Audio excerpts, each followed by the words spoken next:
In this edition of the Top 10 list, we are going to take a look at some laws that should not exist. To be clear, we don't have any control over any of this, but if we did, here are the 10 laws that we would throw right into the center of the sun. Francesca, thank you for joining me as always. I love how dramatic you are. You're welcome. Happy to be here. Well, something needs to be done with them, and I don't want them to be recoverable.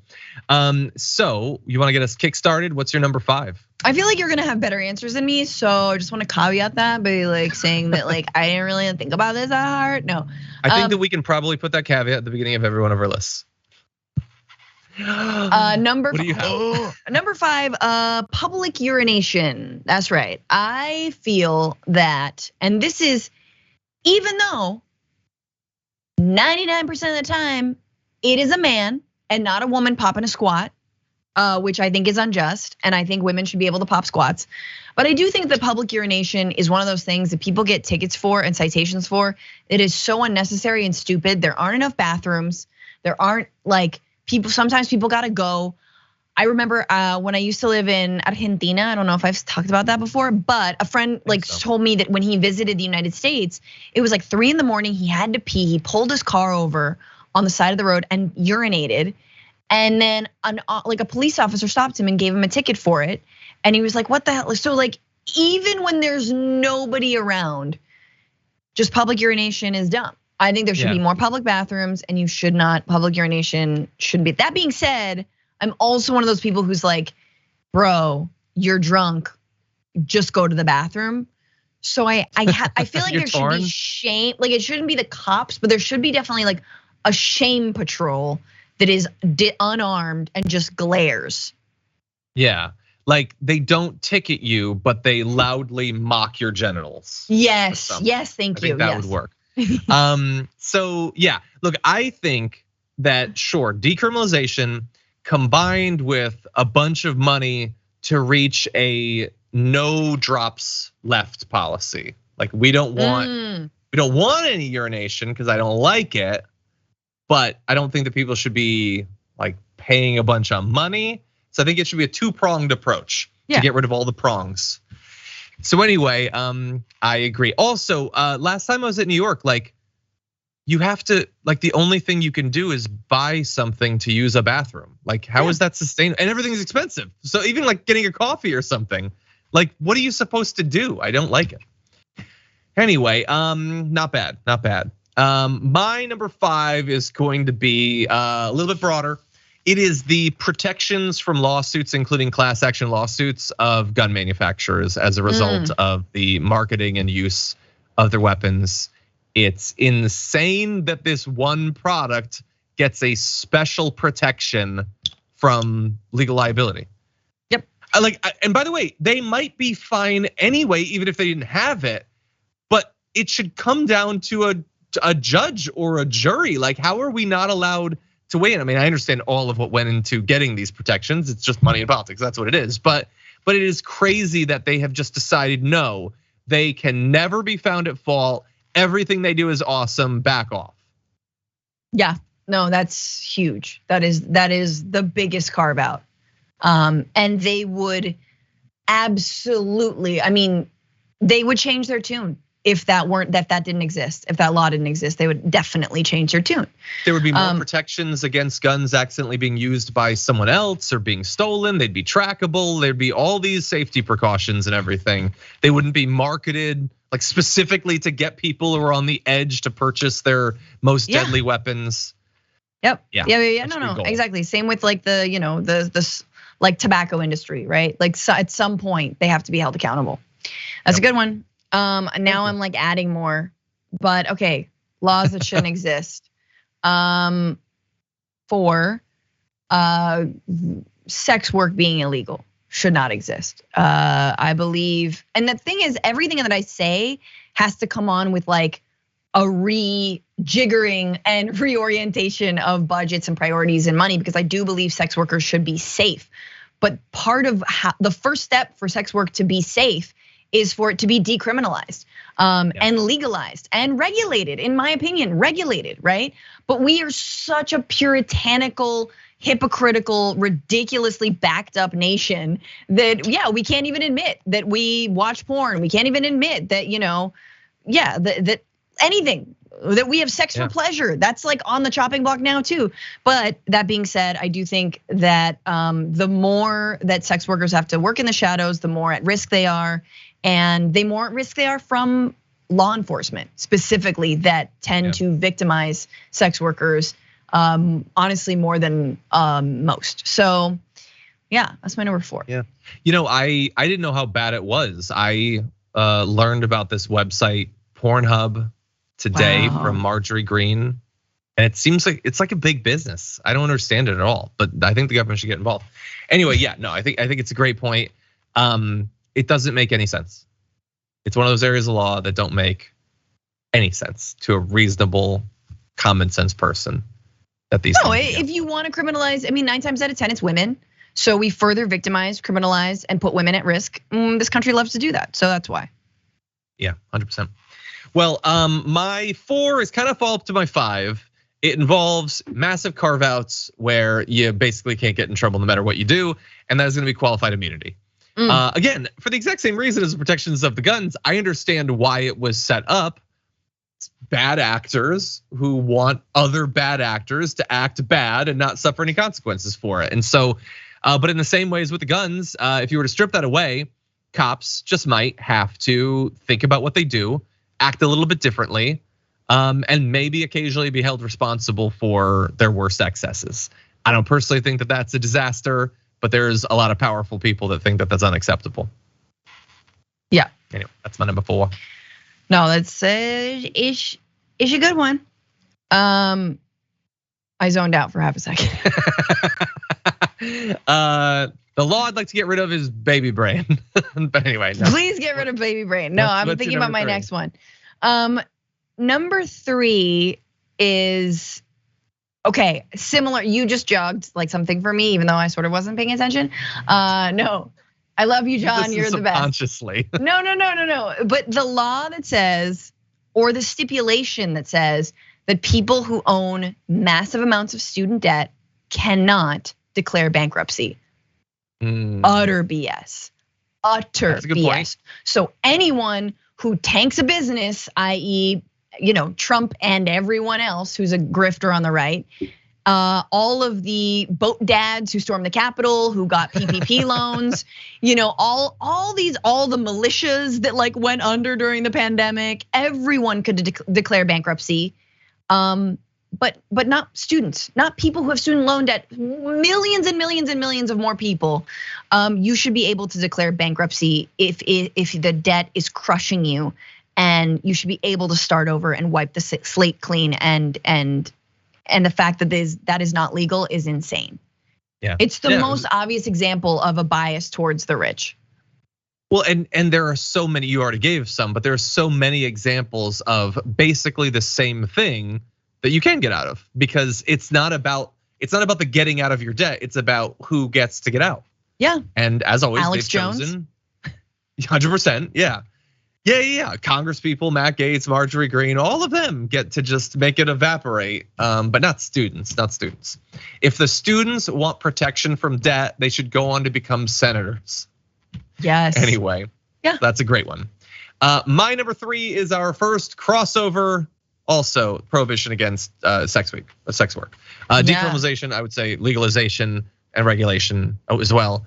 It makes absolutely no sense. It is just, as you say, it's Puritanism. It's like we've now got Marjorie Green saying that like porn should be outlawed, and multiple states where effectively it has been, or that you have to use a government ID to get in these red states that consume more pornography than other states. And oh boy, look into what sorts they're into. Oh God. It has nothing to do with them. You cannot have the positions that they have and ever pretend to give a damn about freedom or free speech or any of that. It should be legalized. Yeah, they want to make their own shame. They want to criminalize their own shame. They want to criminalize their own, what they see as a sin. And what that does is that makes everyone else suffer, right? Yeah. Sex workers, gay people, because they see that shame and they feel it, because a lot of them, are closeted as well. Not always, but you know what I'm saying? It's like they have to, their repression actually is a reaction on the rest of us. Yeah. Anyway, God, I've got a few, but you must choose. Okay, number 2. You can do honorable mentions later if you want, but okay. Beep beep beep. I'll do 2. I just want to talk about this, but I think one of the dumbest laws that exists in cities across this country is needing a license to street vend, to sell things on the street or to sell them in subway stations. I hate that. I hate all the BS sidewalk laws about street vending. I understand if you're like blocking the entrance of a business, that makes sense to me. But if you have a space of sidewalk and you want to set up a taco stand, I think you don't have to like shell out money for a license or get like, a permit to be able to sell those things. And 9 times out of 10, it's immigrants who get criminalized and they're shut down. Their things are thrown out. We've seen videos in like the subway system in New York City. And yet, when I'm on a subway in the crack of dawn or at night or whenever I am, I'm like, you know what I could use right now is a coffee, man. I just want a fucking coffee, or I want a fucking donut, or I want like a bacon wrapped hot dog right now.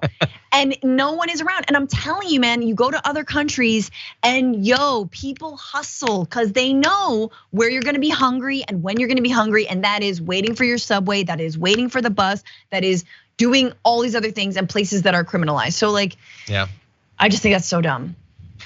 That's a great point. I'm really glad that you brought this up now too, especially because my wife is a producer on a podcast called Hungry for History that Eva Longoria hosts. Amazing. So anyway, they just did an episode about the history of street vending in LA and all of the decades of activism that it took to get it to where it's kind of legal but super difficult and expensive even now.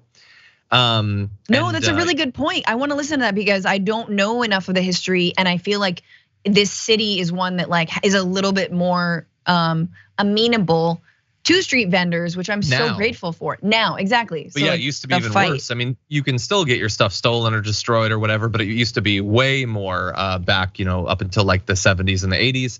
And they interview in the Piñata district this woman who is a vendor, but then also has been working to organize them for many, many years. And it's pretty awesome. It's insane.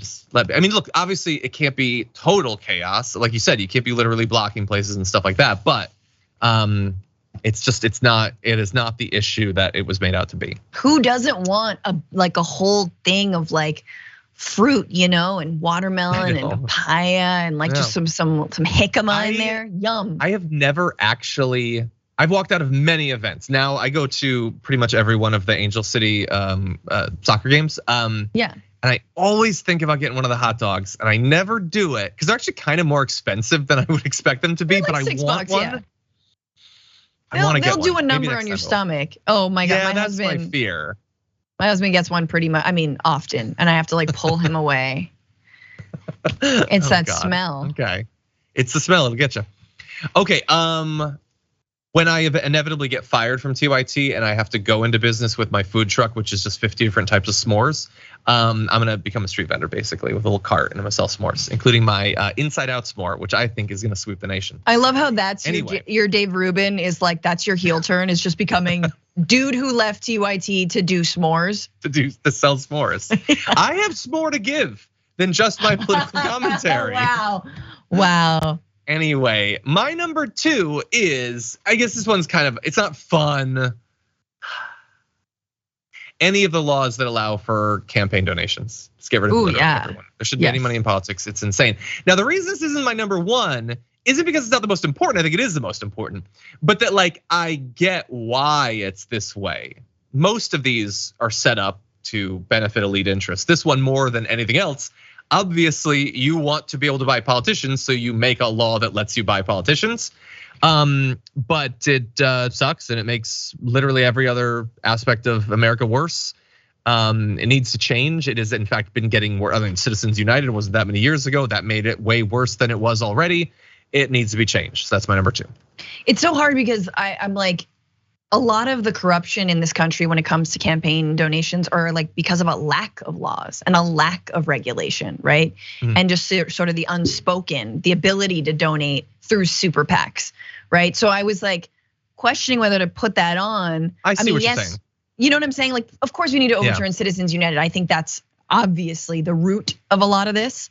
But yeah, it's like, we need more laws over there and fewer laws on working people, more laws on the powerful. 100%. There should be more laws on the powerful. That just makes sense in any democracy. That makes sense. The issue is that they're the powerful. Right, and they think that they're absolved. It's like, no, we hold you to a higher standard. One of 9 people who decides how laws go in this country. Yeah, or we should at least. Yeah, or we should. Well, what does that make your number one? Trade-off. Oh my God, it makes me so mad. Okay, number one, I have honorable mentions are term limits. I have thoughts. I like it. But drugs. Recently on the Bitchuation Room, we had a journalist named Maya, and I'm gonna get her name wrong, so I'm not even gonna say it, but she did such a great explanation and breakdown of why we're having such a legitimate fentanyl crisis in this country, and that is part of the overreaction to the opioid epidemic that was absolutely pharmaceutical induced. But then it swung so much in the other direction that we basically have kicked addicts like to the streets. So effectively, like, we need to legalize drugs. We need to legalize and regulate and moderate and be able to treat addiction, use the money that is earned from selling those drugs in order to treat addiction. And of course, that doesn't mean that anyone over the age of 18 can buy crack, or like anyone can buy cocaine, or that it's gonna be sold. No. That doesn't mean that at all. But what we're doing now is not working. It's leading to death. It's leading to more addiction. It's leading to criminalizing and to leaving folks to the streets. So it's just all drugs, baby. And I know I'm thinking pie in the sky. I'm thinking in the future. But I like it. Yeah, that's my number one. I like it. I'm gonna save us a little bit of time by saying that my number one is our second crossover. I mean, I'm not as lofty. I'm just saying ban on weed. Like that is insane to me. And the reason it's my number one is not because I think it's the most important. I'm not like the biggest drug user or whatever. I appreciate a good gummy from time to time. It's just because it is the most obvious. Yeah. It doesn't make one quantum of sense that it is illegal if so many other things that are legal. If I can go and buy 10 gallons of whiskey and drink until my body explodes, and all of that is legal, but weed'll mess you up, so you should be barred from getting it. That doesn't make any sense at all. And never mind the fact that it's less bad for you. It just doesn't make any sense, and it is so popular, the idea of legalizing it. That's why it is getting legalized in so many states. The fact that it's taking so long for the federal government to do something about it is just nonsensical. Yeah. So yes, I agree. And I think it would be like score major points. Like you're gonna score points even with the right.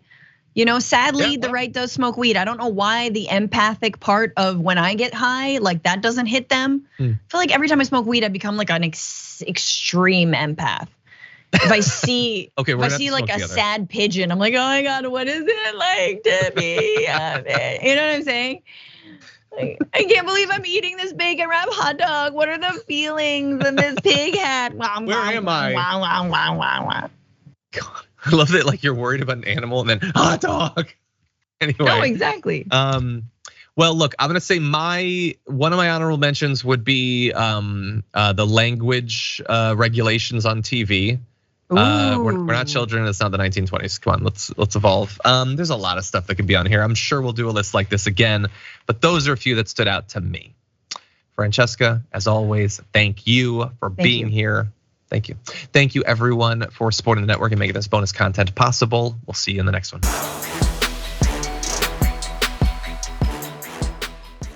Check out the Damage Report podcast each day, wherever you get your podcasts, whether Pocket Casts or Stitcher or iTunes. You can join me as I give you the news and stories you want, with a range of co-hosts and interview guests jumping in on the fun each day. Again, that's the Damage Report, wherever you get your podcasts. And if you get them at iTunes, don't forget to rate and review. Sometimes I'll read them live on the show.